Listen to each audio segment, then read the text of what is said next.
gonna be really cool, actually. I'm really glad I could get all of you on a space today to talk about the future of the Cosmos Hub. Now, just for context, this space was sort of inspired by Elijah's Cosmos Hub forum post from, I guess, like 2 weeks ago now, something like that. A note on the future of the Cosmos Hub. This got me thinking that there are these sort of opposing forces or opposing ideologies in the space, and it's helpful to sort of get everybody talking about the issues that we have in the Intertrans, specifically, I think around the Cosmos Hub, and hopefully, set a path forward to progress and to move the hub forward. So we'll just wait for a couple more people to come in. Brian, you're still not a speaker somehow.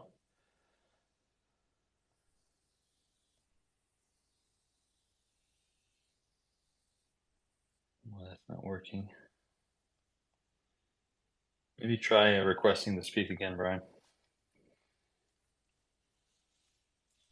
No, are you still in the sun, or are you back in Berlin? I'm back. I'm back. Yeah, back in Berlin. It seems like made the right choice because it was super bad weather in Berlin, and I came back, and now everything's good. So moving from one holiday to another. Yeah, Uh, it's amazingly hot right now in sort of Central Western Europe. Um, yeah. yeah, so I don't know if Spade will join us. He had mentioned that he would join as well, but if he joins, I'll bring him up. So yeah, let's get started. I mean, there's a couple of things I want to talk about today, and maybe we can start with your post, Elijah. So you wrote this post on the Cosmo Hub forum. I pinned it up here in the tweet. Oh, there's Spade. So I pinned it up here, and the idea I think of this post, you emphasize that in the startup world, companies need to have focus, and a lot of companies fail because they don't have focus. And there's been lots of books about this, like The One Thing, Zero to One. I think like are books that sort of um, touch on this topic of focus. And you argued that the hub needs a clear vision and a clear objective, which is something I totally agree with. So I wonder if you could unpack this post and what inspired you to write it, and what are some of the key points you're making here.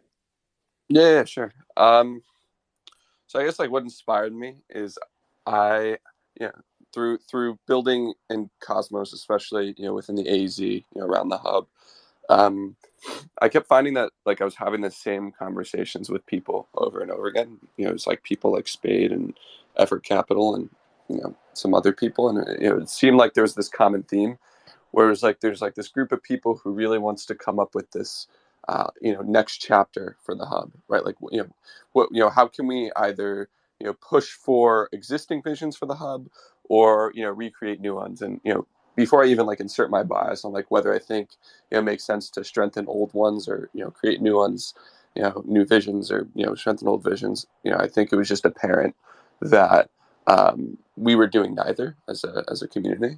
And I think there was like a lot of anxiety by people or of people where it was like, if we are doing neither, then where exactly are we going? Because we're certainly not moving forward, right? We're sort of like staying stagnant. And everyone was throwing out ideas, and everyone had a different opinion, and everyone had a different belief.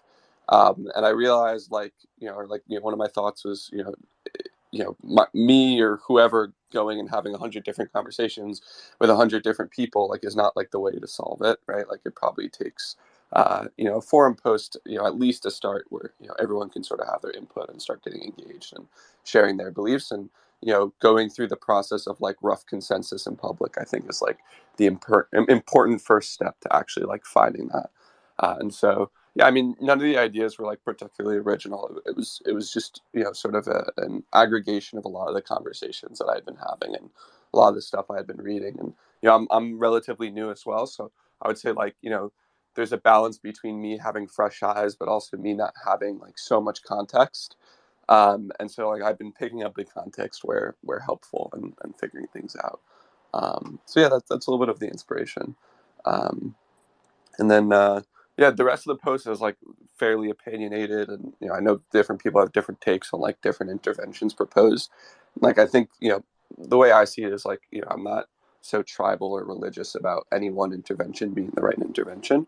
I think that just the conversation getting going is like the most important part. And obviously, I do have my beliefs, but my beliefs are like always subject to change. And I'm happy to hear what other everyone else thinks. If they have a good point, then I'll listen.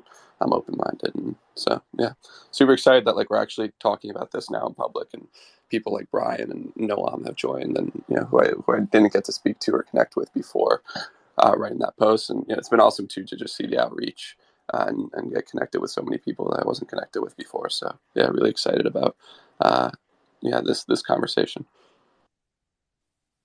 Yeah, and I think there's one thing that's you mentioned that's kind of underrated here is that like you haven't been in this space super long, but you've been in this space long enough to like not have all the context, but at least but also have a pretty clear sort of vision on like where the key issues are. So I think like you know from that perspective, like it really shines through in this post. That it's super clear. I think like what you're like how you describe the problem, right? Of like there is a lack of focus, and we don't necessarily have like a clear vision and a clear objective for the hub.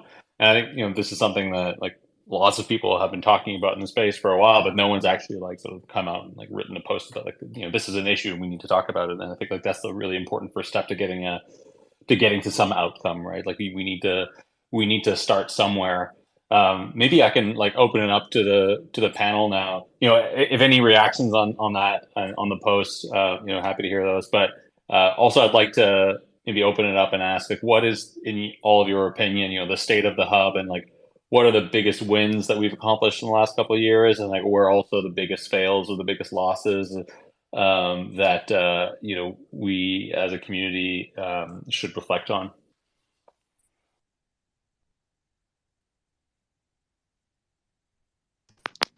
I'll take a quick stab at it, but I mean, I think as a community, and it's a useful defense mechanism, we've been very focused on like what is not fixed, is not finalized, is not perfect, needs work and such. But still, over the last year or so, we've like the hub has, launched a completely groundbreaking feature before most of its future competition, like Eigenlayer and such.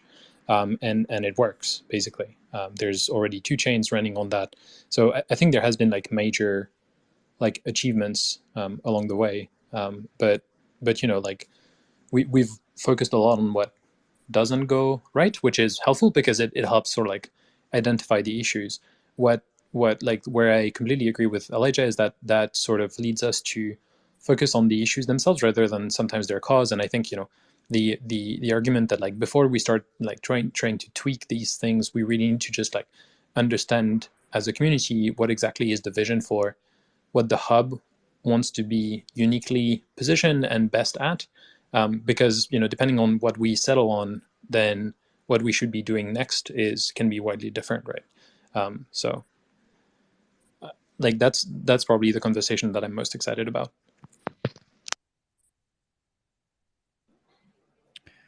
I can jump in as well. So I mean, I think if you sort of look back, so first maybe the losses, right? Like what did not go so well. I mean, I think one thing that originally the Cosmos Hub was seen as this crucial thing, one thing was the interoperability with like other ecosystems. So basically roll around IBC, maybe routing IBC packets, maybe doing some sort of, bridges to other ecosystems. And I think obviously that didn't really happen.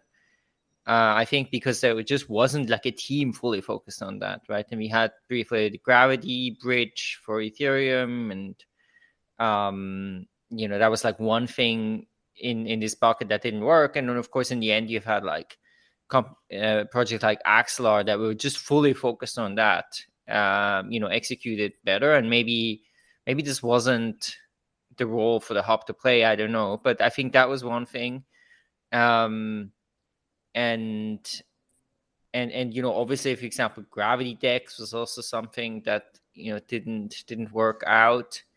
In terms of what has worked, I mean, I think it's pretty clear, like, what, did you pronounce it Spade or? Yeah, actually, precisely. Spade. Okay, great. Yeah, what Spade just mentioned, I think the whole ICS, that has, I mean, I think in my view, it's in a little bit of a sort of,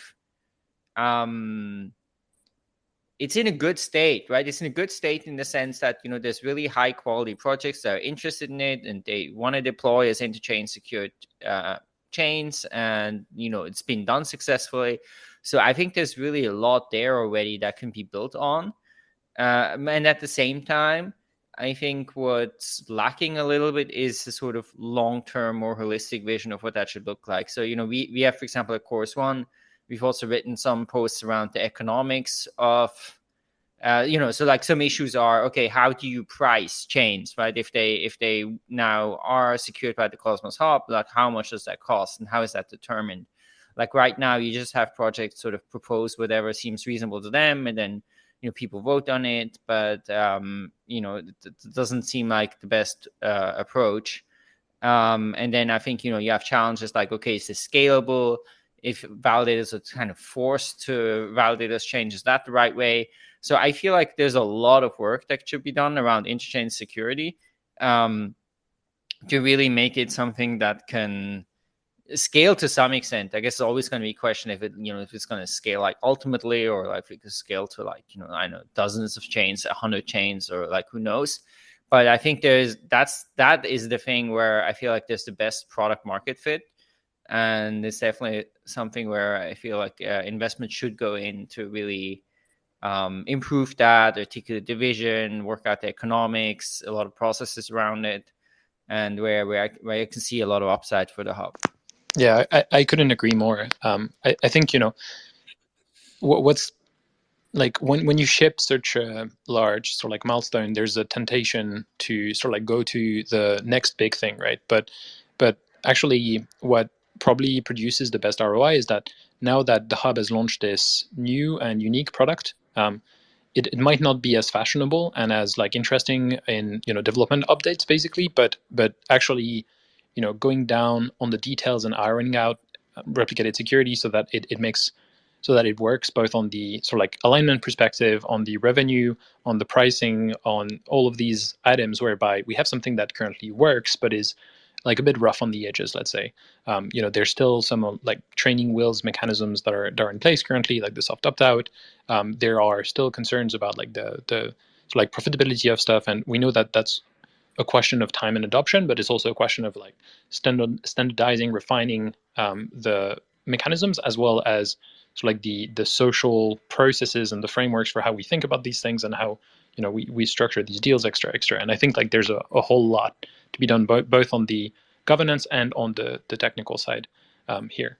Another thing that I think we tend to forget as like a huge achievement is the fact that Cosmos Hub, like the entire Cosmos ecosystem, but Cosmos Hub, despite all of the sort of like imperfections with governance in general, has succeeded in making on-chain governance, right? And this is something that like now today the roll-up ecosystems on Ethereum are starting to realize that, hey, we have this bridge contract that we need to figure out how to manage, and currently everything runs on like a trusted multisig that is owned by the company that developed the roll-up or what have you.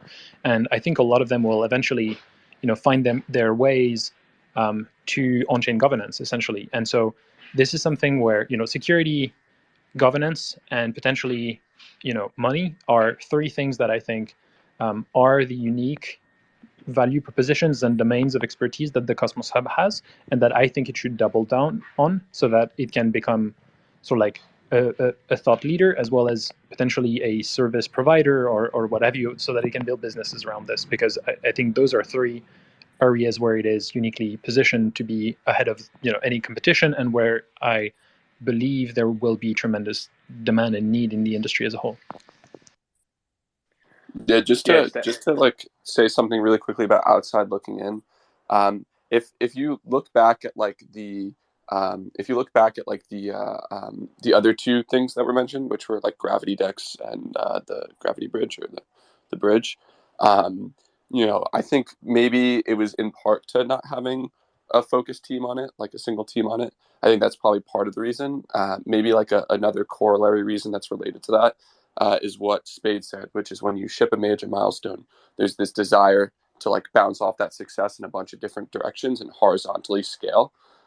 When in reality, like there's a lot of it's you can't have like a build it and they will come mentality in crypto, because someone else will raise a venture round, they'll build it and they'll hyper focus on that one thing, and they'll be much better because they'll develop like a significant amount of expertise, tailoring the exact product that needs to be future proof for that thing. And I think like if you look at the examples that were provided earlier, part of it was not having a team on it. And a related reason was that when you don't have a team on it, when you don't have resources being focused and directed into it, right? In the case of the Gravity Dex, there's a team like Osmosis that raises some money via a token or whatever, that's hyper focused on that and is doubling down on that vision and is iterating on it for years and years afterwards. Or in the case of Axelar, right, you have a team that has money, has funding, that's focused on that, focused on that product, iterating it on it, exploring that design space. So I think, to Spade's point, I think the big mistake would be to think that the hub needs to do 100 things right now, instead of like really, really nailing the things that it has going for it. Yeah, I couldn't agree more. Just to add to this a little bit further, I think you look at the history of the Cosmos Hub, you look at the history of Atom in particular. Despite all the drama, despite not having a single team that's dedicated to building out a roadmap beyond, we've always known that the hub was going to do some type of shared security service provision. But despite all of the, I guess, negatives, I think historically people on the outside looking in see, and even people within the Cosmos ecosystem see, the Atom has still like naturally become this Schelling point. The Cosmos Hub has always been seen as the thing that other chains are compared to, not because you needed the Atom for gas on other chains. It just naturally, became that for the community as like this natural Schelling point. And I think the community has kind of shown time and time again, despite all the drama, like it's a really passionate community. We've had great teams like Elijah and Nick from Duality leave the Ethereum ecosystem to specifically build in the Atom economic zone to align with the Cosmos Hub. I think because they see the potential what the Hub has and what the Atom as an asset is. And I think, forward looking, now that we have this shared security service, like now the Hub has to lean into this more. Like Spade said, like Brian and Elijah said, this service provision is unlike what rollups are to Ethereum. It's unlike what EigenLayer is. Like this is the first time, and I've said this on other calls too, this is the first time, to my knowledge, that there's like a bilateral agreement between chains that they're aligning with one another. The rollups align with Ethereum, but Ethereum doesn't align with rollups. It's a credibly neutral base layer. It's not aligning with anything. This is the first time, like with on-chain governance, with security, with potentially Atom as money and as like the reserve asset of the ecosystem, that both chains, bilaterally, and all these chains surrounding the Atom, the Cosmos Hub, have like skin in the game to see each other succeed. And I think there's a lot of great things that can come out of that, like the Ethereum ecosystem and other ecosystems as well. There's not really a lot of sticky capital. It's mostly mercenary capital, going from one liquidity mining program to the other, jumping to the newest narrative. And I think that's mostly because it's centered around individuals, which is great. It allows for like a free market and allows for a lot of iteration and innovation in Ethereum. But I think at the same time, I struggle to see Ethereum building out like a long-term sustainable economy without having some type of like mutually agreed upon like vision between individual chains and between individual communities. And I think like the Atom economic zone, leveraging on-chain governance, leading into it further, can create something really special and different than what other like shared security agreements or service providers already offer, and already what you see like in the Ethereum and rollup space. This is really Noam, you wanna jump in real quick? Yeah, I think everything has pretty much been said. But the way I just want to frame it is just like, it's very similar to a company. So the original white paper is just sort of, it was making some assumptions on how things would play out with the Cosmos ecosystem, and it didn't, right? And so ordinarily when a company, comes up with an idea and they try to build their product, and then they realize when they go to market they don't have product market fit or it doesn't really work, and they have to pivot. And generally, the founding team is capable of doing that, right? Because it's a good company, the founding team is capable of doing it. But the problem is with the Cosmos Hubs, we never really had a founding team that sort of kept working on it. And so just to summarize, like some of the stuff that's been said right now, it's like I fully agree with all of this stuff, right? And it's great that now everyone is sort of like contributing in a very, very meaningful way. But then to get back to sort of like Elijah's post, which I thought was one of the most interesting parts here, is that we have a lot of really good ideas. What we don't really have in place yet is the mechanism to get there and to actually make sure that these things can get built and then done and that we can agree to these things, but also the trust in the way that we're spending money and in the way that we're doing accountability and doing all these other things to make sure that the money's being spent well. Like one of the things that's still there when you read through the forums and you read everyone's replies and go on Twitter, people are still some people are cautious and careful and they're worried about how the community pool is being spent and all these things. So it's really just about solving sort of like some of these trust issues at first. And then of course also in parallel working on some of these great ideas, and some are being done already, and then like in engine security, I'm super happy to see how this is all moving along. So yeah, we got a lot of work ahead of us. Yeah, these are all amazing insights. I think there's like three things that I'm hearing here. One is, a need for a cohesive vision, where, there is kind of like, we're never going to achieve, I think, like perfect consensus, but at least directionally a vision that, most people in the space, at least like, stakeholders and large token holders can agree on. Capacity for execution, in the form of building out the software necessary to execute on that vision, adhering to like some sort of a roadmap, and then finally like some accountability, and specifically in terms of funding and how the Cosmos Hub and maybe other institutions, and we'll talk about the ICF, can fund the software development. Like this, I feel like those are the three things that we're kind of pointing to here, and would apply normally to any startup, right? That where there's like a founding team and like people who are responsible for seeing that vision through. In the case of the hub and in the case of the Cosmos ecosystem generally, like I think one of the things that sets it apart is the fact that it is such a decentralized ecosystem compared to ecosystems like Ethereum, on this spectrum, and maybe like at the other end we have ecosystems like Polygon and Solana. How do we arrive? Like, do we need a little bit more? Do we need like some actors or institutions to take on a little bit more of a decisionary role in order to move forward in a more efficient way, or is the decentralization of the Cosmos ecosystem really the status quo that we want to maintain, and we just kind of try to figure out as we go, right? Like, do we want to go a little bit more centralized for more efficiency, or do we want to stay in the current status quo as a fairly decentralized ecosystem where you also have to sort of deal with the consequences of that? I think there's like, it's worth pointing out that I don't think like having focused institutions is like a complement, or is it not a complement? Is a supplement for decentralization, right? Like I think like Ethereum sort of puts this on display really well, where it's like there is certainly an incredibly qualified, brilliant institution that decides, not necessarily even decides, discusses and explores different directions for the roadmap in public, and sets the vision. Yep, exactly. And so, I think that, to the point that like, I think it's, that the goal should be to weaponize decentralization when decentralization is incredibly useful. And then where institutions are useful, weaponize that as well. I don't mean like weaponize in like a violent way. I mean like, mobilize in like the most efficient, productive way. I think like, small groups of people are probably really good at iterating on ideas very quickly. They're good at actually shipping things, right? Whereas, like if there's like 100,000 Atom holders, and each of them are contributing a line of code, like nothing's ever going to get shipped, nothing's ever going to get done, no ideas are ever going to be valid. But what I think a decentralized community is really, really good for is it's really, really good for holding people accountable. I think it's really, really good for initial brainstorming. I think it's really, really good.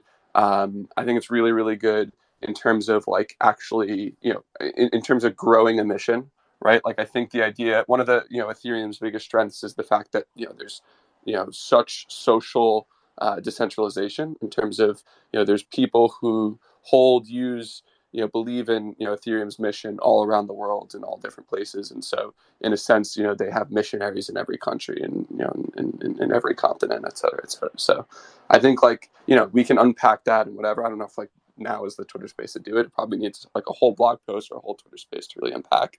But I think it's really about like leaning into the things that decentralization is really, really good at. And then finding ways to incorporate points of, I don't even want to say institutional input, but, because I think that has a bad connotation, but points of like really, smaller teams dedicated to more specific visions into that framework such that, right, like when that's useful, that happens. And when the, more decentralized things need to happen or things that benefit from decentralization need to happen, right? Like then those things have the space to happen. So I'd love to see them used as complements instead of supplements. 100% agree. Just to summarize, I think you can find a middle ground. You can the decentralized Cosmos Hub community and maybe even the wider Atom Economic Zone, like the community itself should be able to hold accountable smaller teams that have subject matter expertise in particular areas. The community at the end of the day should have power over the purse strings. At any point they feel like that they're not being served, the token holders of the Atom token holders are not being served appropriately by specific teams that are focused on specific initiatives, they should be able to pull funding. They should be able to change the team if another team comes up. We should make sure that there's like voting in place, maybe a yearly or biannual basis, to make sure that we're holding them accountable. Make sure that these development teams have skin in the game to create a larger vision that ultimately the wider community feels comfortable with. I think it's not necessarily centralization versus decentralization. It's more just finding, I think, decentralized accountability, or holding a centralized team accountable in a decentralized way. But I mean, what Elijah said was really what I fully agree with as well. I think what's interesting and what you see in crypto happen, and this is sort of how I see the future take place when it comes to these like trust minimized environments, is that the people who are actually ending up using the protocol are the ones that should have the stake in some sense. And the question is, how do we facilitate something like this? So if you look at something like, I don't know, Babylon, right? Babylon wants to secure other networks with Bitcoin security and to do a bunch of other stuff.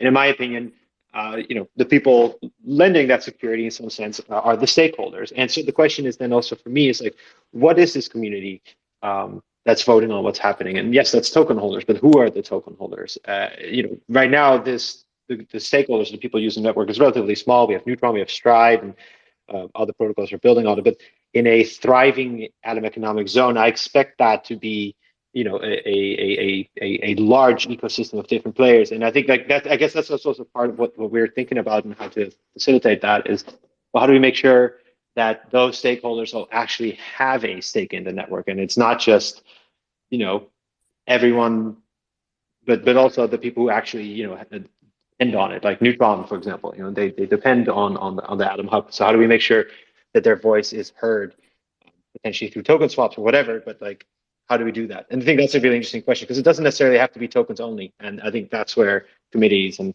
multi-sigs and sub-DAOs become very interesting as well. Yeah. Yeah. Sorry, go on, Brian. Brian, we'd love your take on this. Yeah. Yeah, sure. I mean, I feel this is one of the hardest problems in, maybe in crypto in general. And, when it comes to like decentralized coordination, where, especially when it comes to aligning on a vision, articulating the vision, and then getting behind it, I feel like the Atom 2.0 paper and governance vote was a great example, where you ended up having, this very large number of authors with this, big sort of set of diverse ideas, then putting into one paper, and then everybody votes on it, and then different people object to different things, and in the end it's sort of in this limbo and really hard to it was hard to move on from that. I think what I'm pretty bullish on is for the Cosmos Hub and governance to learn how to deploy funding effectively, sort of given some vision. So now we say we're going to fund A, B, and C, and they're going to report, and maybe some multi-sig and some tranches. And I mean, there's just a lot of things still to be figured out. But I think when it comes to articulating this, the vision of where to go, I think that's a very hard problem. And, a little bit the challenge here is that, sort of the original Cosmos vision, I mean, in a way, it's amazing how far Cosmos has gone and how much has been accomplished, given the falling apart of the original company and how everything was split across like so many different organizations. And I think that to a huge extent, that is because the Cosmos vision was very clear and it made a lot of sense. And I think for the Cosmos Hub, we just didn't have, and I think still don't quite have, a vision that has the same degree of clarity and where there's alignment on it. And I think that is one of the most important things to create. And it's really hard to do, I think, where we are now. Yeah. Yeah, I agree. And to your point, I think that like Atom 2.0, at least how I've read it, I think it was like there's a lot of great ideas, but when I read it, like it sort of just felt like a lot of the great ideas. It felt like it maybe the vision was like doing something. Like there were so many different things that it didn't feel like there was like one point to it. It felt like there was like maybe a lot of different visions or a lot of different roles or objectives that the hub should be playing simultaneously. And I think, like, to your point, that I think was the reason why it was really, really hard to find consensus on it, is because like every individual could find like one thing or a few things that like they felt were getting like Trojan horsed into the proposal, and like with some of the things that were being proposed, like it also maybe feels like there should have been like a very, very, there should have been white papers for like each individual thing in there potentially. And there should have been like this like exploration process with that. And some of the ideas, once again, were phenomenal. Like I respect the hell out of everyone who wrote that paper, but I think like, I agree. I think like the way to do it this time is to do it iteratively, right? It's to like take pieces, do this public discovery process with them, really, really nail them down. And then like, add things incrementally instead of all at once. And I think we'll see like people get behind that mission if we could do that effectively. Yeah, I think let's maybe not rehash Adam 2.0. That conversation has been had so many times, and we've only got about 25 minutes left, and I've got so many more questions I'd like to ask here, and then hopefully also, because I think that it's also important as part of this conversation, is to bring in the voice of the community and get out input from people in here. So if we have a couple of minutes at the end, I'd like to open it up for questions or comments. So, Noam, you've been arguing for better governance and treasury management. We've been talking. I don't know if you've made public this thing you're writing, or if I don't even know if I can talk about it, but I know you're. There's no secrets. Yeah. There's no secret. All right, so yeah, go ahead. Sorry. So you're writing a post about Atom treasury management and governance. So like maybe explain what you see as potential solutions here, at least for incentive alignment with consumer chains. I think it's a really important topic that certainly, like, once this is published, we should also be talking about probably on other spaces. Yeah. So yeah, this week, so I wrote like basically when Elijah did this post. So let's take a step back. We got a grant right from the Atom Accelerator DAO for binary builders to do work for the Cosmos Hub. We have a few different things in scope. One of them is this idea of this thing we're calling the Atom Alignment Treasury, and it's really something to address like a few use cases that we're seeing, and that we're expecting also to blow up actually a lot more. So one of them is the Stride um, sort of like allocation of Atom for liquidity provision, right? So 450,000 Atom, if I remember correctly, was basically borrowed from the hub and put to use on Astroport to provide liquidity for Atom and staked Atom. This is a really great use case of like how to use your money on the hub, because like the money earns a return of interest, and it's still under our control. So that's like one of those use cases where it's like, oh, that's super interesting. But what's really hard is that how do we keep doing this? Are we going to have all these multi-sigs maintaining this? It's a bit sort of tricky to do that manually all the time. It's not trustless. It's also, yeah, there's a bunch of different limitations to it. And then similarly, we have like this problem of incentive alignment between, for example, Neutron and Cosmos Hub or Stride or any of the other protocols that might be launching. And maybe there's a desire to do a token swap. I would think there is. I'll let Spade talk about that maybe. But there's no mechanism to really sort of like work on this. And so basically, when I saw Elijah's post, and I've been writing a lot already since then, and also in the interest of like having that process be very transparent, this week I'll be posting a relatively long document or just a forum post, sort of like highlighting how to tackle some of these issues and how to manage them. I think it's way too much to go into detail in this space. I don't think that's really necessary. But it's really just a question of like, hey, these are some of the objectives that I think would be valuable and that I think we can all agree on. Growth for the Atom Economic Zone, financial alignment, and these kinds of things.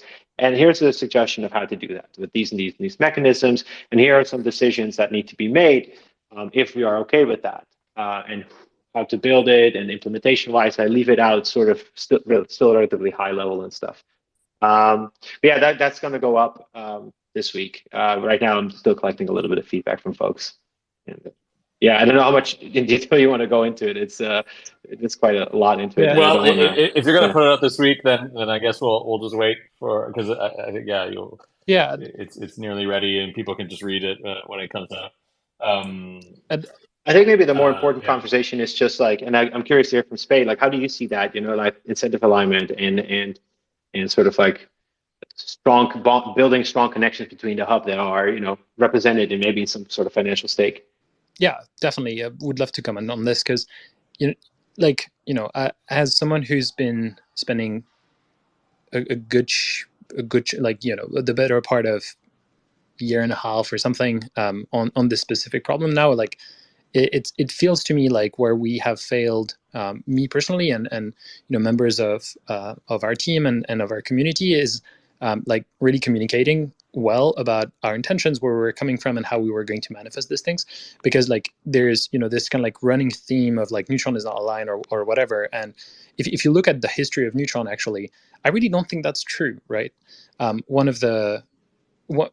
discuss a few things, and actually, Elijah and I collaborated like very recently on a post that sort of like shares some of the elements of how we think about alignment beyond some of the points that I'll touch upon. But like how do we make Atom money on Neutron actually? And so there's a bunch of things in there, including what do we do with the Prop 72 funds, and there's a few suggestions which I find very appealing in like furthering alignment in the Atom Economic Zone, for example, by instead of like it's a grant, so technically that could be dumped to fund whatever, but I think something that's more appealing to further this alignment is to hey, can we use these funds to on the one hand generate some long-term revenue that could be used to nurture the Neutron ecosystem, which is growth for the AEZ, that's great, but also contribute to increasing the degree of security of the Cosmos Hub, which every consumer chain and replicated security and the Cosmos Hub benefits from. But also, if we do this and we do it a bit naively and we just stake everything with one validator, we're actually sort of hindering the progress of the hub as a chain, because we're sort of like concentrating stake, right? So perhaps there's a way for us to have minimal overhead with a at least decent validator set management policy. Well, there's a protocol that does this in the Atom Economic Zone, just happens to be Stride, So perhaps we can take the Prop 72 funds, stick them with Stride, and then either hold that or deploy that on Neutron's ecosystem, so that basically this now one-time spend now is going to be, perpetually generating some benefits for all three chains in the Atom Economic Zone today. So, that's one of the ideas. The other one is, that token swap idea that I know you've been doing a lot of work on. This is something that we've been talking about since literally last year, actually. And in fact, we've already sort of conducted a sort of token swap, except like the one difference between the token swap and Neutron's launch event was that instead of swapping directly with the hub itself, which at the time didn't really have the infrastructure to do so, we swapped with the hub's community instead, right? So we, Neutron itself, through smart contracts, basically offered a fairly large amount of its supply to anyone who had Atom, basically. And so that already built a lot of alignment, right? So today, like if Neutron was to if the hub was to die, for example, not only would that be a problem for a Neutron from a perspective of security, but also like that's where most of the value in the Neutron ecosystem currently is built around, right? And so that's something that there's that there's a very strong incentive to continue growing, basically, because like that is that has always been Neutron's mission, basically. And so these ideas, they're there. We've been working and talking about them for a while, but I think we've sort of failed to sort of like put our good faith or something out there. And so I hope this sharing more broadly about these ideas that are being worked in sometimes in the background will help. And so I invite everybody to just read this this document. It's very similar, actually. I find it very complementary to Elijah's post on the Cosmos Hub, and it's a part one, so there's a bit more coming. Another mechanism as well that often gets overlooked, and part of it is on me. I've been working on this doc about how to give the Cosmos Hub voting power on Neutron, and I have not finalized and posted it yet, so we're working on that still. Please bear with me. But basically, the idea is that like Neutron made a big airdrop as part of its launch, and the as part of the negotiations and the discussions during the proposal to launch Neutron itself, a strong kind of like point of feedback was that people were keen on having the tokens, the unclaimed tokens, go to the Cosmos Hub in some capacity. And so that has been implemented.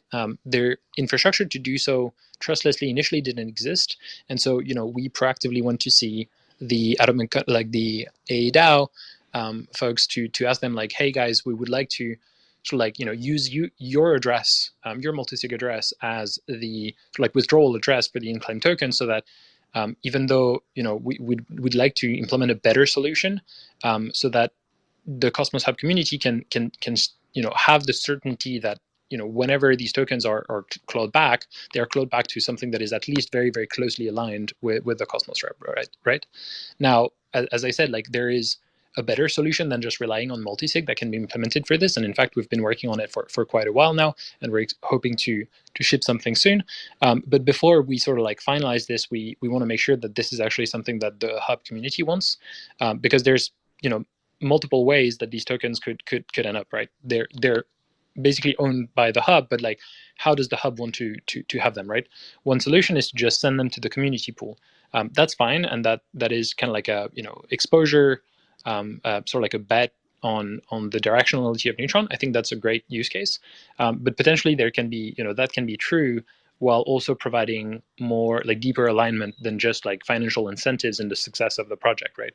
And so what we've been working on is designing solutions that would allow the Hub to not only own these tokens, but also use them to exercise, to have a say in the governance of the consumer chains, right? And that's something that I think, Noam, you were basically saying that the contrary can happen as well. And I think they're very complementary mechanisms to sort of like have some sort of reciprocity and fairness within the Atom Economic Zone, which I think is absolutely fundamental for this to work and for us to have alignment. And so we're working on our side of the picture here by basically saying like, hey, what we can do with these tokens is we can, for example, implement a set of smart contracts that the hub would own via interchain accounts, and these contracts would hold the tokens. Like the hub would own the contract, so it would have ultimate decision-making power over these tokens and what to do with them. It could move them anytime, but as long as it puts them in these contracts are designed specifically to allow the hub to be able to vote in neutron governance, to have voting power and such. Now there are a few points where there needs to be a conversation to inform the design, right? So do we want the hub, like do we as a Atom community prefer to be able to express our vote like we do on Cosmos governance, e.g., everybody votes whatever they prefer, and then the aggregate is the decision that gets casted here, because it's kind of like a two-step decision process. Like the hub makes its own decision, and then it votes into neutron governance, and then there are more stakeholders, so that another aggregate decision is made. There can be either this implementation, which I think is probably going to be the preferred one, e.g. the hub votes, and then it uses all of the tokens to vote for this specific outcome that its vote selected. Or it could be something like anyone who has Atom now, whether or not they have NTRN, has voting power that is proportional to their share of the total Atom voting power onto neutron, right? That's another approach that could work as well. It probably would be a little bit more decentralized on like the casting of the voting power, but it also doesn't have this sort of like coherent voice of the Cosmos Hub, which is also very appealing as a value proposition. So those are sort of like the options that I wanted to describe in this paper. And so yeah, like the point of saying all of this is like there's a bunch of stuff being worked on by consumer chains on enabling the hub to have voting power, enabling the hub to have more exposure, enabling the hub to receive, like Atom basically to be strengthened by the consumer chains and what it would take extra. So highly encourage everybody to just read that post if you're interested. I think we'll have to do another space just on that because it sounds super interesting. Yeah, before we move it over to questions, I do want to hand it over to Brian. Brian, you just became president of the Interchain Foundation Council, so congratulations on that. And also want to let everybody know that Brian will be on the Interop this Thursday. So if you want to listen in to my conversation with Brian, just subscribe to the Interop. The Twitter account is here in the space, and you can also find it on YouTube. But yeah, so what do you think the role of the ICF needs to be moving forward, and how can the ICF best support the ecosystem? Beyond providing funding, are there other roles that the ICF you think needs to move into, like more in the form of like what we were talking about earlier? If we compare it to like other ecosystems where the foundation has a little bit more influence and oversight of the vision. Yeah, I mean that's a great question. So obviously, like I think right now the main job of the ICF, or the main thing the ICF does, is basically fund the Cosmos core development. So that's the Comet BFT, Cosmos SDK, IBC, also interchain security and the kind of Cosmos Hub work. And then a few other things, like there's some funding for Cosmosm, and I think I think what the ICF is most best suited and best placed to do is to keep doing that and to do that really well. There are some other things that the ICF has also been doing. One is to try to kind of coordinate between those different parties to align a bit on like roadmap and priorities. That's a pretty challenging thing to do because it's just, these projects are so technical and the expertise is so specialized in certain people. And I think at the Interchain Foundation, we've historically kind of lacked just the team and the people who have that kind of experience to be able to do this well. But I think that is also that still is something that we are engaged in, and there's, for example, still this a job post open for like ecosystem lead, and we are like trying to hire also, or hiring for some positions to help do this better.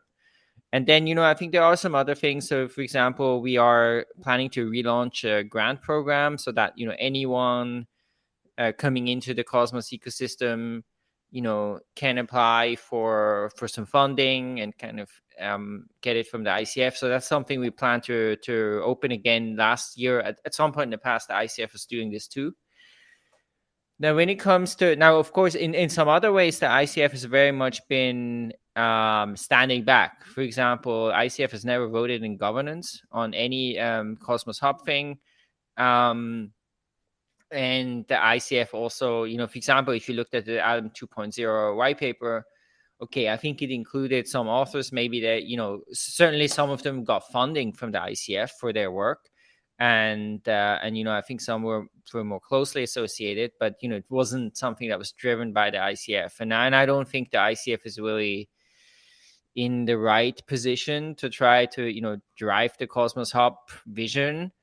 But the ICF can certainly try to support to make it happen.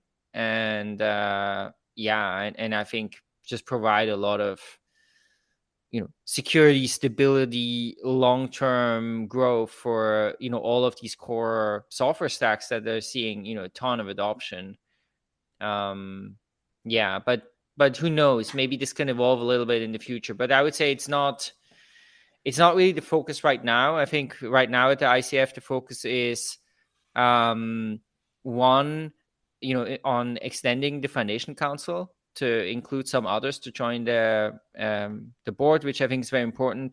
And then really on the funding program, how can we make the best funding decisions, deploy that money effectively so that, the right things get built and they get built well for like a good amount of money fast. So I think that's really where our focus is. Very interesting. And do you think that there is a role for the ICF to play, maybe directly or indirectly, in terms of funding with regards to, business development in Cosmos? I think one of the things that a lot of people that I talk to agree on is that other ecosystems have very strong, biz dev arms that are closely tied to the foundation or the, main source of funding. And I've often felt that this is something that Cosmos kind of lacks, right? And some of the teams in the ecosystem do this, right? They do it well, but in Ethereum, like we've historically had organizations like Consensus, and we sort of like lack this, I think, to some extent in Cosmos. Yeah, what are your thoughts there? Yeah, I mean, that's right. I mean, in it, there are some other things that the the Chain Foundation is doing. So, for example, there is a marketing communications team, that maintains website like Cosmos.network, and that does some things there. And I think that is something to to expand on that, do that better. I think definitely. With regards to having some kind of BD, I mean, you're absolutely right that this is not a capability. That's not a capability that the ICF has at this point, and including I get a decent amount of requests of like, hey, we have this kind of BD thing, can we talk to somebody at the ICF? And I'm like, well, not really, because that's not something that's there. A lot of people ask me for that. A lot of people ask me like, hey, can I get an intro to the ICF because I got a cool project? Yeah, like, dude, that's not the right people to talk to. Exactly. I mean, I think one thing that could make sense is more maybe and this is something we have been discussing a little bit, maybe there should be like one or two people or something that would be available to take these kind of calls, and then maybe refer people to other entities in the Cosmos ecosystem. Brian, because it real is quick. Yeah. Real quick. You know that you're paying us to do exactly this work, right? To build this program. This is what we do. Yeah. No, I think some things definitely some things definitely kind of fit the builders program, and I think some things we do send there. Yeah. Spade, I think you want to just react. Yeah. And then if we have a few more minutes, we'll leave it over to questions. That was sort of like around this topic, actually. Like I think BD, I'm not sure. As Noam said, like Binary is working on this. There's a bunch of teams like Strangelove has been doing a lot of sort of like product/BD for IBC itself. There's a number of teams that we're great, like super lucky to have in this regard. But I think one thing where the ICF could like be super useful is evangelizing the Cosmos stack within other ecosystems, right? Because what we're seeing is that you have projects like Maker and others that are now realizing the value of the AppChain thesis, and it just so happens that this entire ecosystem has been focused on building the stack that you need to be able to actually build app chains and such, right? And so I think now more than ever is when that needs to be done, because otherwise we're going to like lose out on massive opportunities to basically bring that technology to the people who actually need it and would take it to build awesome applications. And I think like that's one of the places where we can definitely do better. It's great to see that folks like Sam, for example, has been replying to the maker post in this regard and just like providing more context over the state of the stack in Cosmos. And I think just that, like not necessarily being like looking for new opportunities and like trying to strike deals with people and stuff, but just making sure that people know what Cosmos is, beyond just the brand and the nice logo and everything, and what it allows you to do that is completely different from any other blockchain, and the value proposition to you as a project looking to build app specific infrastructure as compared to like forking another blockchain or such, which the experience has shown us that was not a particularly great idea in the long term.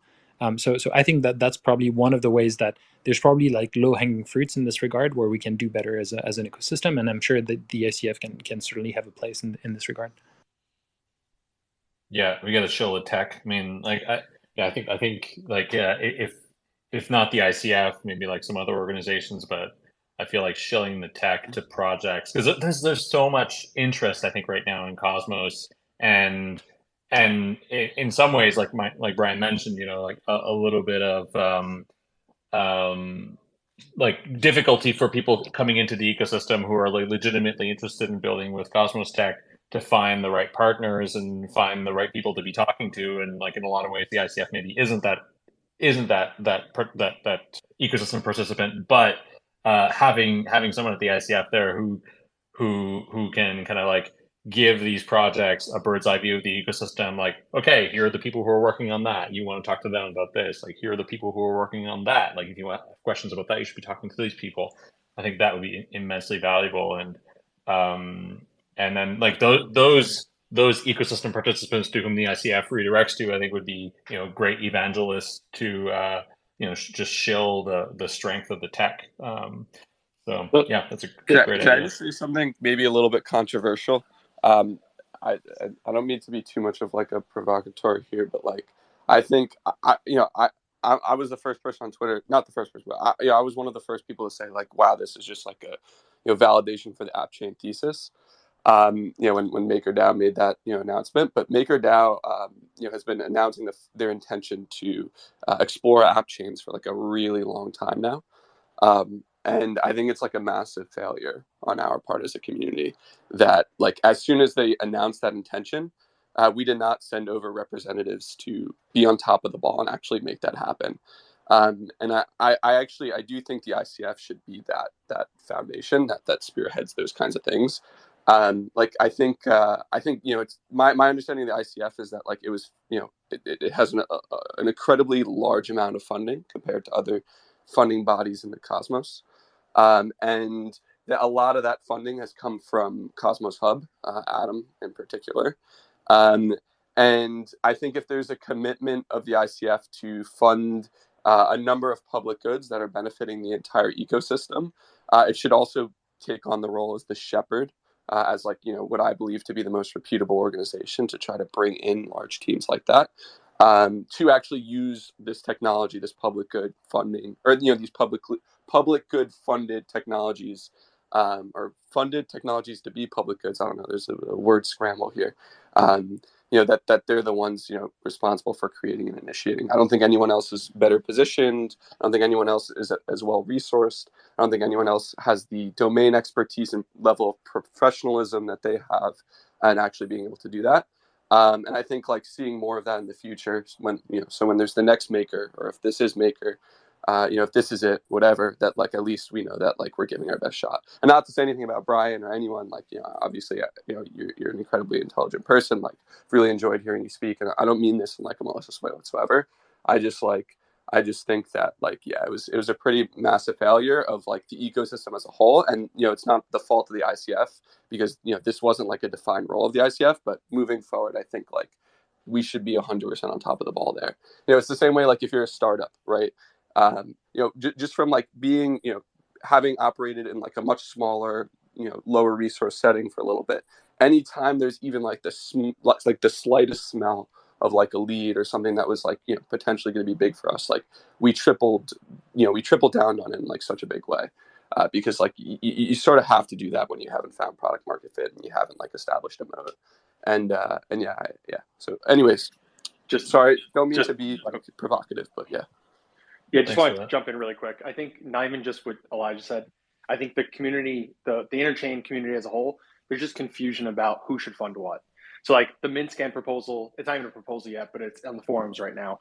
They're looking for what, 220,000 Atom or 300,000 Atom. I forgot the exact amount over like a 10-year period. And I think the question comes back to, should the hub fund public goods? It probably should to a degree, but I think if you look at the amount of the community pool size of the hub, it's very small compared to the overall market cap. And you look at other treasuries or other community pools of other chains that and ecosystems that we're competing with.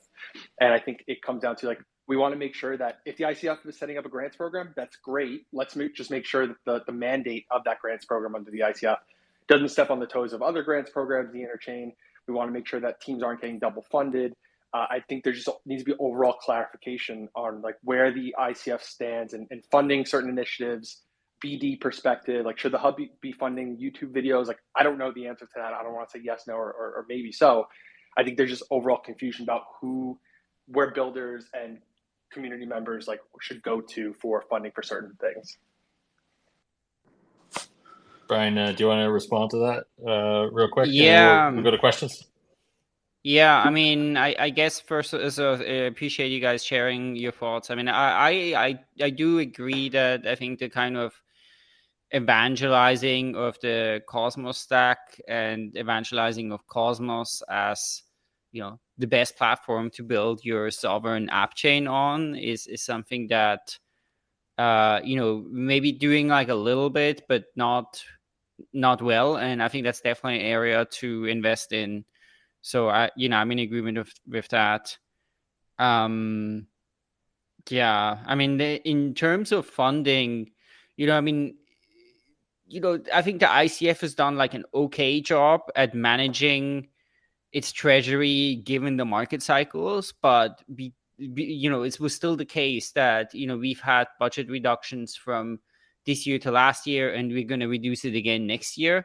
So I would say a lot of the funding is really focused, like the vast majority of funding is really focused just on these like core parts of the tech stack. So, Comet BFT, Cosmos SDK, IBC, and then the Cosmos Hub work.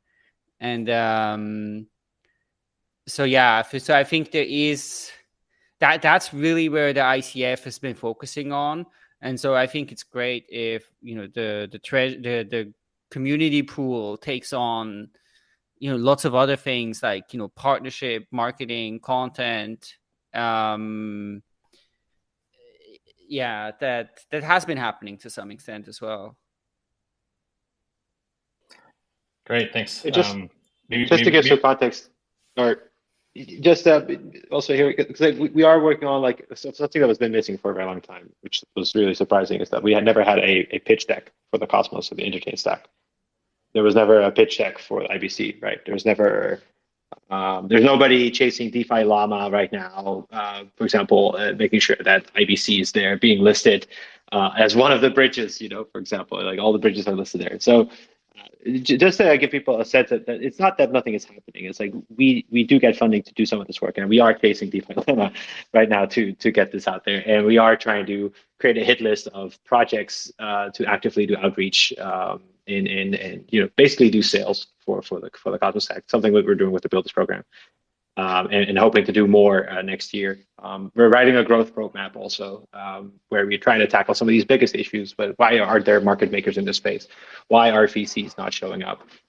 Why is it so hard to get developers in this space? And how do we solve these issues? So these things are being done, and they're being researched, and they're being addressed. It's just that's the kind of work that doesn't really get shown publicly. It's not something that is paraded around. It's like, look at the great work that we've done on this front. And I think that's just one of those things where when you ship SDK version 0.5 or 0.50, and that's great news. You can say, oh, this has been shipped. But when you in the backgrounds have been supporting some team coming from Ethereum to Cosmos, and you've just been helping them on a daily basis with technical integration and whatnot. That's the kind of work that just sort of like is missed in the background, but it's being done, and more, of course, needs to be done, no doubt. I just want to say the VCs are here, man. Like, you got at least 2 funds in here that are like Cosmos focused. So, let's open it up to questions. If you all have a couple more minutes, so we have Better Future. You're up. Hey, if anybody great. else has questions, just raise your hand and we'll give you access. This has been a terrific discussion, and definitely one of the reasons I love being in the Cosmos, the fact that we can all jump on and have a brainstorm like this. On the question of what is the role of the ICF, I've been thinking about this. The ICF has played such a kind of critical, important, meaningful role in getting the project to where it is today. And yet, at the same time, some of the challenges that the ICF sits outside of Hub governance, but also, of course, the ICF has a broader role than just supporting the Hub. I mean, it's supporting the entire interchain and interchain public goods. So I think that's natural that it sits outside of Hub governance for some of its functions.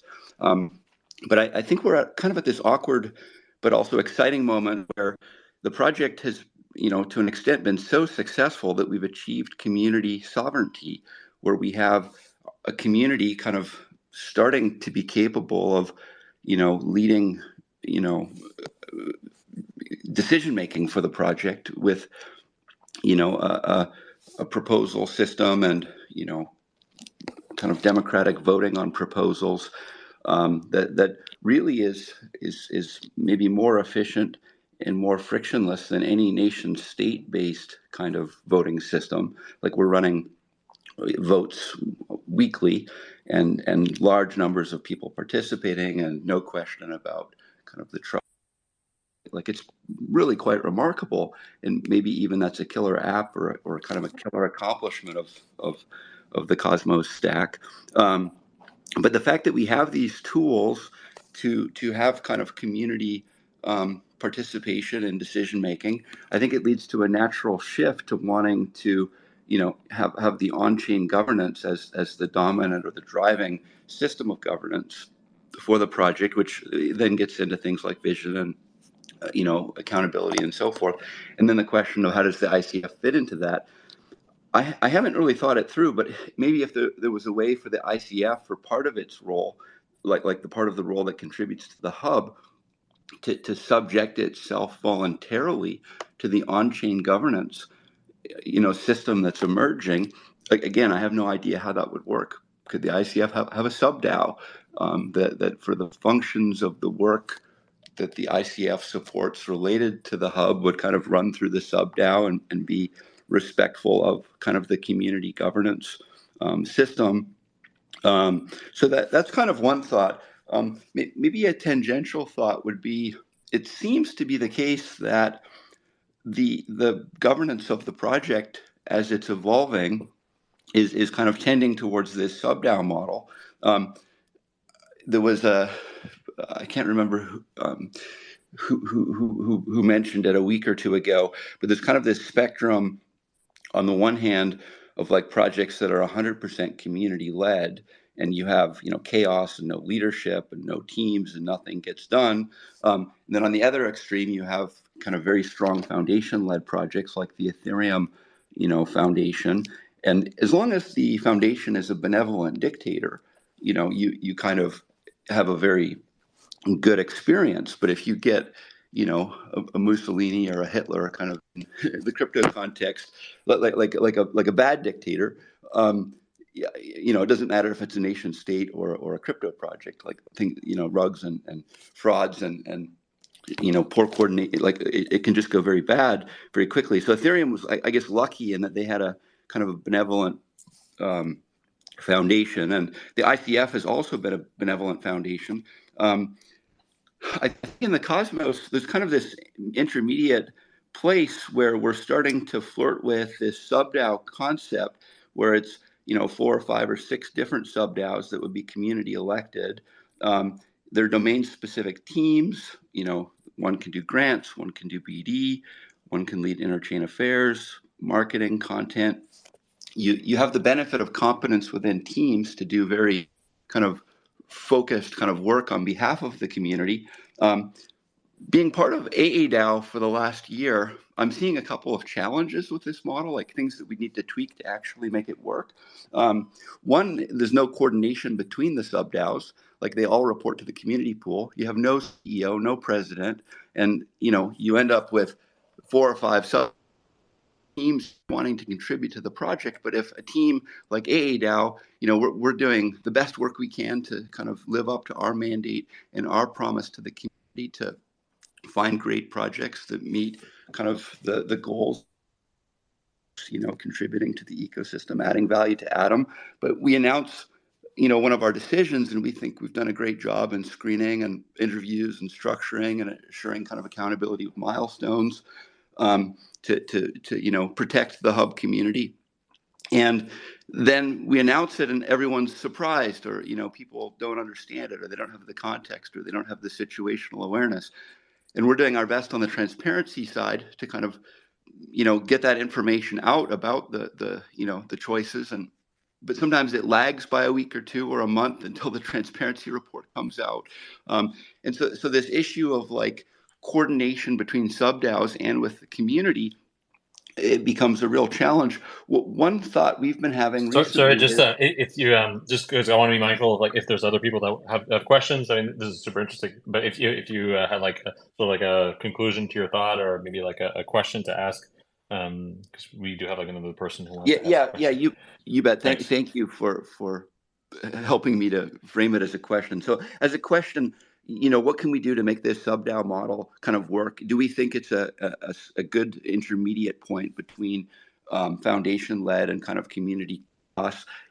And could the ICF kind of put it in this sub-DAO model if this is indeed kind of where we're tracking as a community? Yeah, I can answer that briefly. I mean, so first of all, when the ICF is a Swiss foundation, and it basically means that when Cosmos started, right, the ICF was set up, and the funds from the fundraiser went into the foundation, as well as around 10% of the atoms. And then the ICF basically has this kind of mandate to deploy these funds, grow the Cosmos ecosystem, to kind of drive forward decentralized technologies. We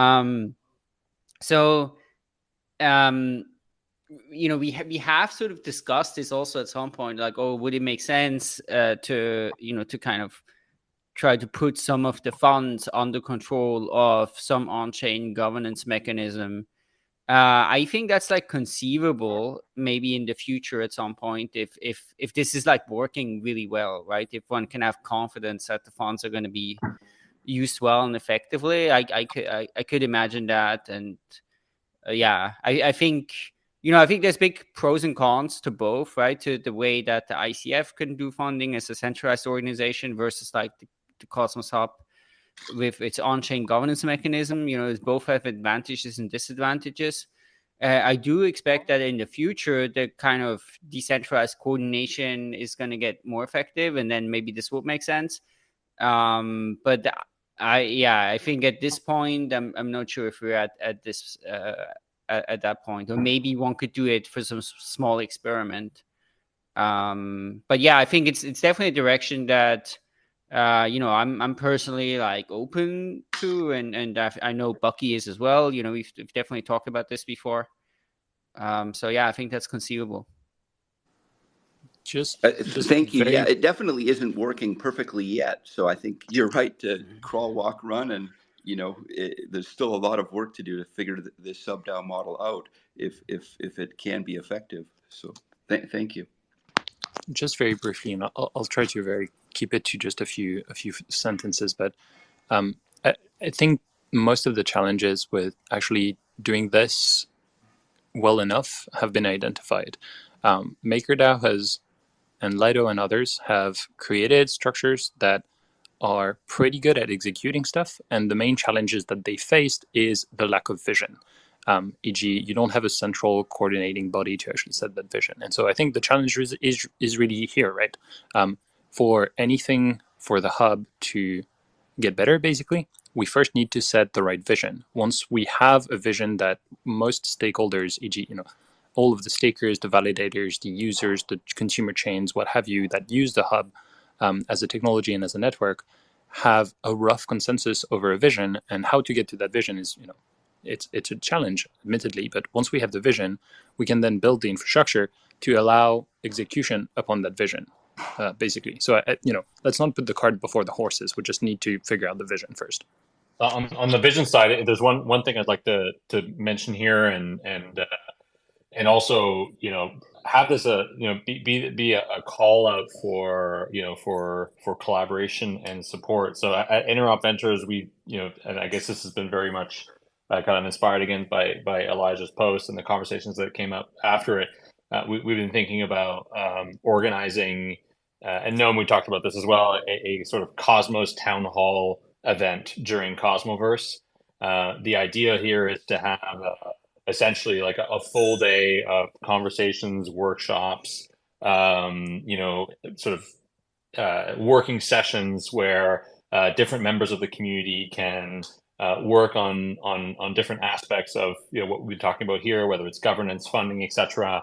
And at the end of this event, of this kind of like day-long workshop, hopefully have some recommendations, some things that we will all produce together that we can then present to the community, further discuss in forum posts, maybe iterate on again at a later event throughout the year, etc. But really try to get the ball rolling on like establishing what a vision would be. So we're in the early phases of planning this. We have a tentative date of October 5th.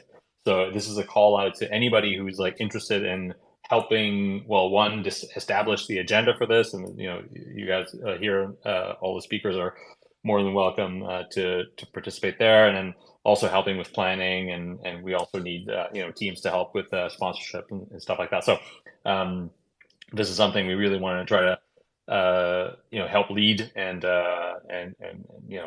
continue this conversation. And I think that having the face-to-face time is a huge unlocker for a lot of these sorts of issues. I think having Twitter Spaces and forum posts are great, but like getting people in a room and having the ability to discuss face-to-face, I think is huge plus.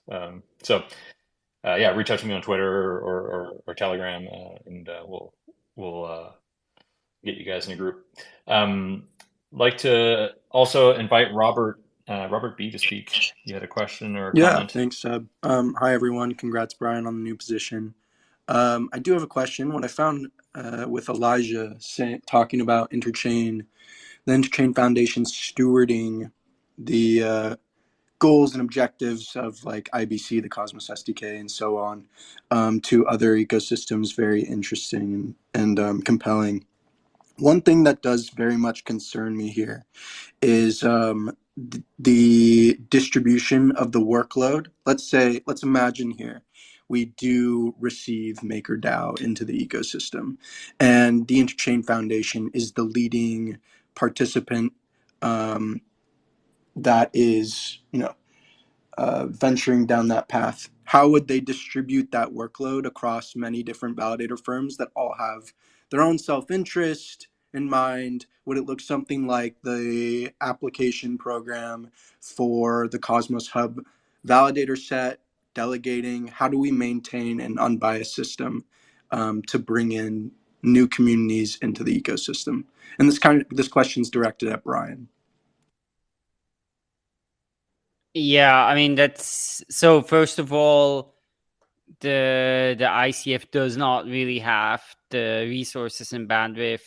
I mean, there is binary builders, right? Which Noam mentioned before, right? And they have this basically the builders program, which is funded by the ICF, and which is basically like a resource that's available for teams that are like looking to build on the Cosmos SDK in the Cosmos, and they help with like a lot of provide a lot of support to these kind of projects. So if if, for example, make you interested in something like that, they'll probably go there. I mean, validators, when it comes to validators and staking, I think each chain does their own thing. It's just actually not really something the ICF has any role or involvement in. I mean, except, of course, when it comes to delegating the atoms held by the ICF, where there is this delegation program, right? That's been running, and that's actually staking with many different validators, and explicitly not the largest validators. Yeah, I don't know if that answers your question, but I'm also not quite sure. Yeah. Spade, do you mind if I hop in really quickly? Yeah, sure. Go ahead. I know you didn't address this to me. So one thing Cosmos has actually done really well is it's attracted. So actually, before I go into that, there's basically like 3 businesses in crypto, or not businesses, but protocols that have been successful as businesses, or DAOs.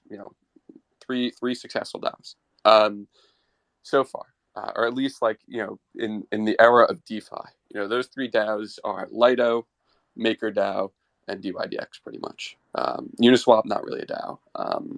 I guess DYDX not fully a DAO, but like their forum is certainly way more active, and they have a way more active community than Uniswap. So I'll cut them some slack. Plus, also, right, they're building in Cosmos, so that's great. I have the utmost respect for Noam. I've been incredibly impressed with all my conversations with him, but like the binary builders program is not the right steward for someone like MakerDAO. I also think like the question of what happens after you bring in teams like MakerDAO, DYDX, Lido, like these are some of the most sophisticated, well-resourced teams in like the entire space. Like not just within Cosmos, not just within Ethereum, like within all of crypto, and they can figure it out, right? Like for example, MakerDAO right now is thinking about using a Solana fork to build a custom app chain. Like if they're considering forking Solana and building a custom app chain, using Solana, like they're certainly well resourced enough to use the Cosmos SDK, which was literally built for that purpose. But we need like our best and brightest to actually be stewarding that. And to be honest, unless it's like people like Brian and Ethan and Sunny and the best and brightest within the Cosmos ecosystem, Zaki, Jack, whoever else, unless they're the ones doing the outreach and having like some strategic coordinated effort to actually make it happen, I don't know if like we'll continue to nail those teams, or those teams will continue to be lost to the Optimism stack, or the Arbitrum stack, or whatever other roll up stack that's going to come around. And so yeah, I mean, I understand like the ICF has its certain goals and angles. No teams within Cosmos are like so well funded or well resourced that like they can be doing everything. That's the fact of the matter. But like, we should certainly be putting the best, brightest, best representatives, most involved people on like these types of things. I don't know if I'm not saying like either that maybe it shouldn't be entirely the ICF.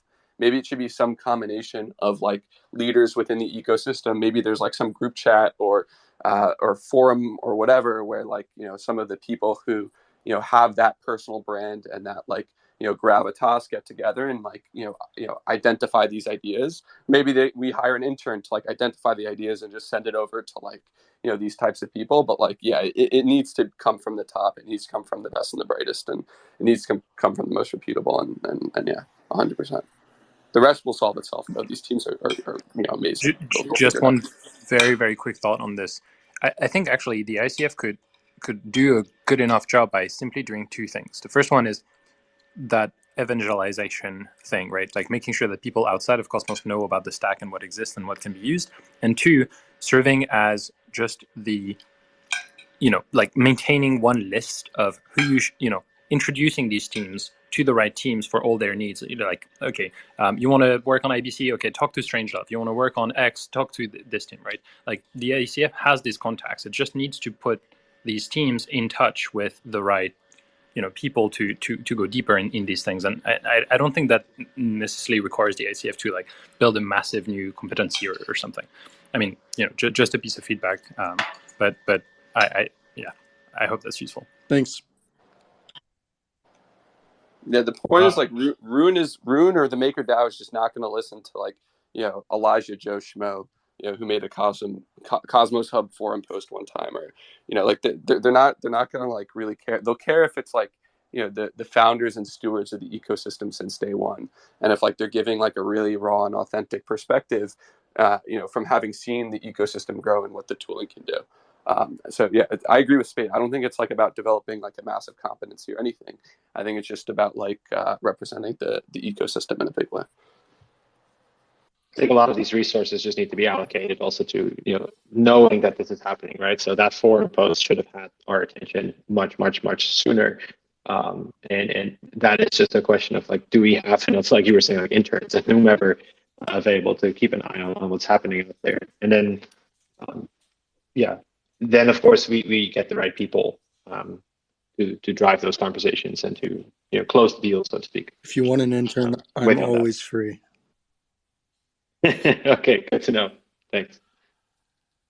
All right, guys. It's been a really fascinating hour and a half, but I think we'll have to leave it there. Get on with our respective days and evenings.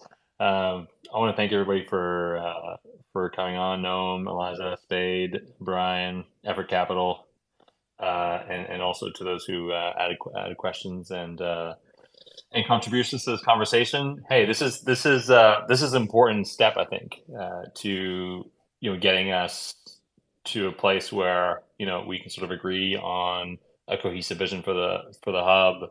And I'm really glad that we're able to have this conversation. Also, very grateful for Brian for coming on and listening to the community's feedback. I think that will that your participation in events like these and other sort of conversations is probably very valuable for the ICF in order to position itself with regards to the hub and other actors in the ecosystem. So thanks a lot, and really looking forward to our podcast on Thursday where we'll go into a little bit more detail here. Absolutely. Thanks so much for organizing this. Yeah, my pleasure. Thanks everybody, and hope you have a good rest of your day. Thanks everyone. Thank you. Thanks everyone. Bye. Bye.